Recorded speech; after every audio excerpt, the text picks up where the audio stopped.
तमिळनाडू येथील आशिया International Culture research युनिव्हर्सिटीच्या वतीने Rashtrawadi Congress party Sharadchandra Pawar महिला आघाडीच्या प्रदेश सरचिटणीस ज्योती आदाटे यांना मानद डॉक्टरेट पदवीने गौरवण्यात आले.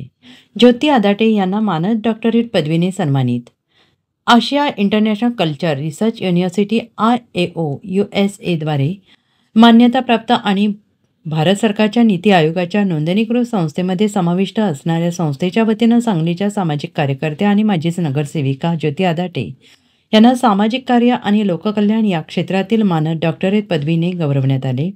डॉक्टर ज्योती आदाटे यांनी अत्यंत प्रतिकूल परिस्थितीतून झुंज देऊन आपले विश्व निर्माण केले. अगदी विद्यार्थी दशेपासूनच सामाजिक चळवळीत झोकून दिली. त्यामुळेच कोणतीही पार्श्वभूमी नसताना सांगली, मिरज आणि कुपवाड महापालिकेत सलग 3 वेळा वेगवेगळ्या प्रभागातून निवडून येऊन हॅट्रिक करण्याचा मान त्यांनी मिळवला. संजय गांधी निराधार योजना समितीवर अध्यक्ष म्हणून संपूर्ण जिल्ह्यातील वंचित घटकापर्यंत पोहोचून त्यांना न्याय मिळवून दिला. कोरोना आणि महापुराच्या काळात जीवावर उदार होऊन त्याने लोकांमध्ये राहून त्यांना आधार देण्याचं काम केलं.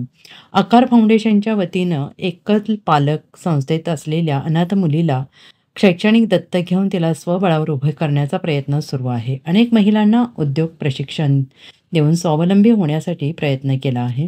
अंधश्रद्धा निर्मूलन समितीच्या माध्यमातून त्यांनी त्यांच्या टीमसोबत अनेक बंधूबाबाचा पर्दाफाश केला.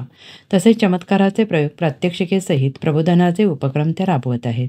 तसेच नाट्य चित्रपटात काम करून सांस्कृतिक क्षेत्रात देखील ठसा उमटवला आहे. गेल्या 35 वर्षांपासून समर्पितपणे सामाजिक चळवळीत सक्रिय आहे. त्यामुळे त्यांच्या सामाजिक, राजकीय, सांस्कृतिक क्षेत्रातील योगदानाबद्दल वरील संस्थेने नोंद घेऊन त्यांना डॉक्टरेट ही पदवी बहाल केली. यावेळी अनिशचे कार्यकर्ते प्रियांका तुपलोंडे तसेच अनेक दिग्गज मान्यवर उपस्थित होते.